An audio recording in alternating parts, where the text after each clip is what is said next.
Pleasure to meet all at last, and today we're back at it once again with films I should have talked about years ago. And for this presentation, it's probably worth knowing that there's been a good amount of films that have won a lot of Academy Awards, Golden Globes, Oscar Awards, nominations, etc. And yet, more than half the time, I'm not exactly paying attention to those. Instead, I'm mostly focusing my eyes, ears, and overall mentality on a lot of the more obscured and rare type of films.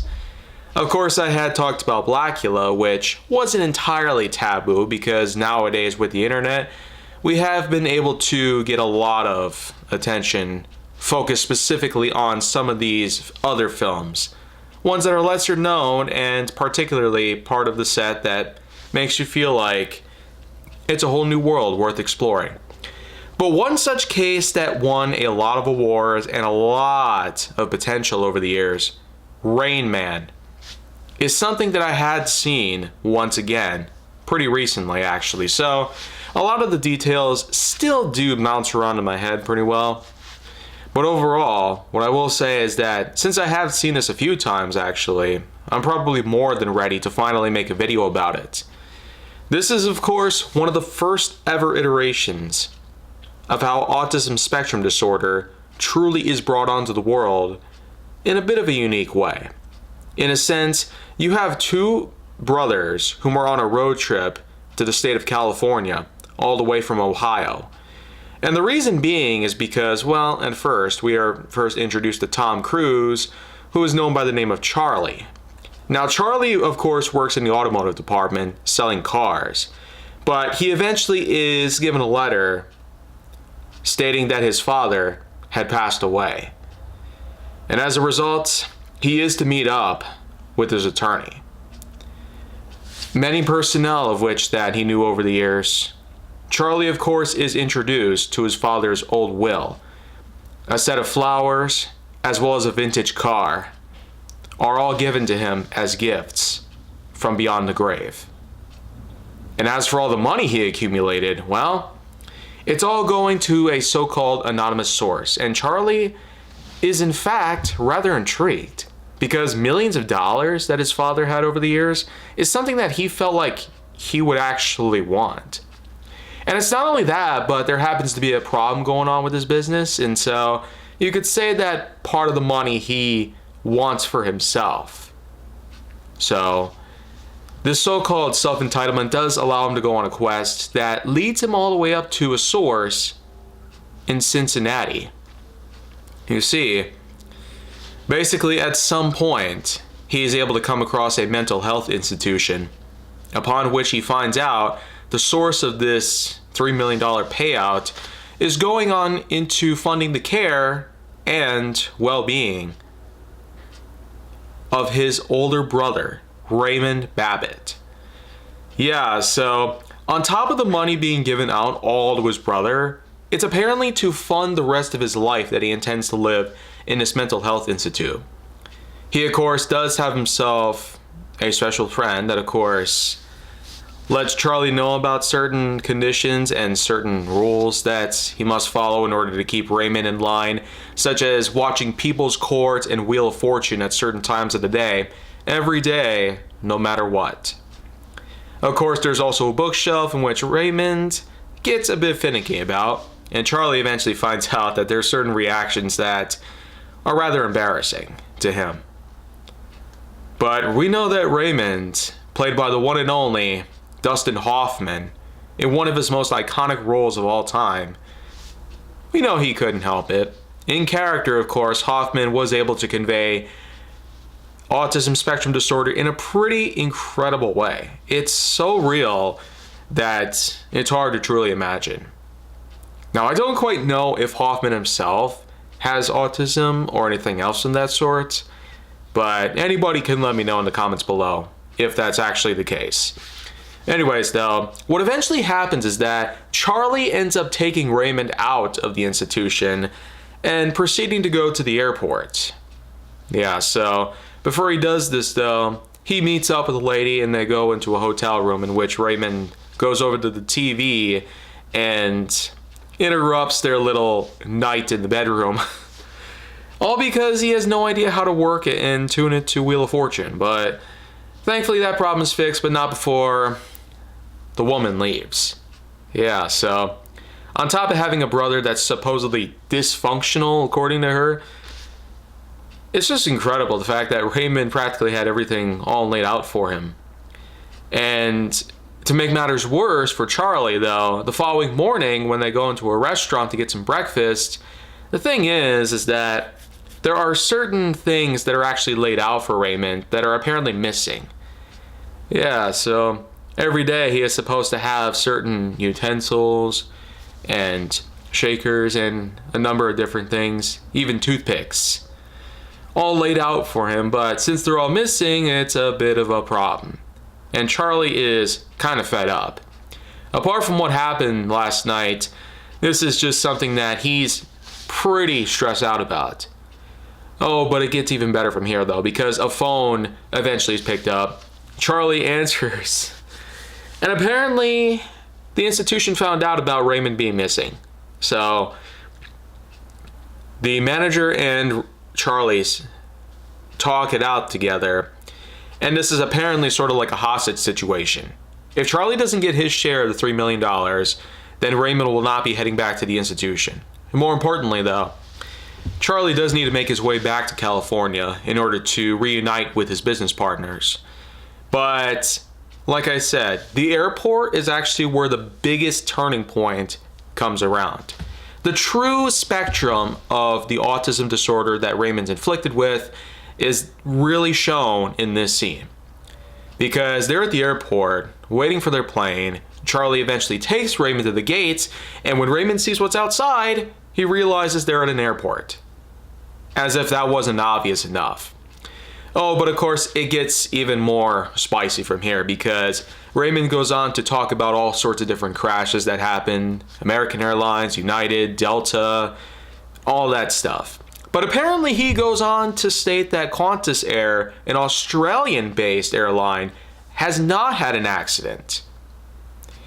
Now just a quick little titsy, I might as well point out that Qantas Air apparently hadn't had a serious accident up until 1988, when the film truly does take place in the present time. But ever since Rain Man came out, though, Qantas Air has actually suffered a few different accidents. Thankfully, none truly resulted in any major casualties, but I cannot imagine a sequel to Rain Man where Raymond actually gives up on Qantas because of the crashes that have since happened then, like in 1990 or 99 or a little more recently. So those, of course, were the most major accidents that have happened, with a few others sprinkled here and there. But for the most part, it's nothing all too serious, and pretty much everybody on the plane was able to make it out with minimal difficulty. But anyways, though, Raymond truly starts to throw a fit out of fear of getting on the plane, and Charlie is forced to go back out. So they instead take their way to California by road. So this is where we truly begin our journey here, from Ohio to California on the roads. And even though it does go smoothly a bit at first, well, it does truly pick up really quickly here. Because what happens is that Charlie does state to Raymond that he might let him drive one day, and Raymond just jerks the wheel around like it's some sort of funny joke to him. Obviously, this was not safe to do, but even more crazy is the fact that he confesses he's not even having any underwear on. Charlie, of course, is confused by this. But it turns out Raymond, unbeknownst to Charlie, actually wears boxer shorts from a Kmart in 400 Oak Street in Cincinnati, which I actually looked it up, and it turns out that 400 Oak Street in Cincinnati was not home to a Kmart. And it's possible that, like many other forms of media, they sort of alter around different things if they're referring to real addresses and stuff as a means of protecting people and business. It's a common practice that happens all the time. Remember pretty much every single episode of 1,000 Ways to Die? They have the names, dates, locations, and lots of details changed in order to distinguish them apart from the real life things that they're inspired from. It kind of makes you wonder, though, why even base these deaths off of real life scenarios? Anyways, though, Charlie does go on quite a fit, stopping the car right in the middle of the highway and just screaming out loud. It's just the idea that Raymond is only able to get underwear from a Kmart in Cincinnati really is something that just peaks his stress level up so high. He just blows out a big rage. And think about it, this was 2 years after Top Gun, so it's like Tom Cruise hadn't had enough stress back then. No, but today, of course, he practically has it way more simply than he did back then. Yeah, stress will easily affect a young person, but nowadays, every one of us is probably at our best. We can never truly get stressed anymore. No matter what. But, of course, we know that Charlie is now forced to take him over to a professional, a psychologist pretty much, which eventually does clarify that he does have autism spectrum disorder. But even more intriguing is the fact that Raymond actually is quite skilled, a so-called savant, as the professional himself labels him as. And Charlie is actually very surprised because going back to the restaurant the previous day, a bunch of toothpicks ended up falling on the floor, a box of 250 of them to be exact. And the waitress that served them, Raymond actually knew because he read a phone book that he got and found her name in the list. But he counted 246 toothpicks that fell on the floor, while the other 4 were still in the box. But even more impressive is the fact that there are certain complex math equations that he's able to solve almost instantly. So, apart from quick identification via visual robot, as well as simple math being put into a complex equation, upon which he figures out the sum in a fraction of a second, that's truly a remarkable set of talents. Yeah, but of course, that is probably one of the biggest things to know. When it comes to savantism, autism spectrum disorder type people probably aren't the best kind of people to get along with. If we're talking a social game, it's one thing. But if we're talking about the true talents and the potential that they have in their minds, it's an entirely different story. That if you were to go through it, you could be surprised as to what you'll discover. But even after all that, though, the real highlight, the biggest part of the entire film comes when they find a motel to sleep for the night. When they're in the restroom, Raymond and Charlie talk about each other's childhoods and what music they like the Beatles, for instance.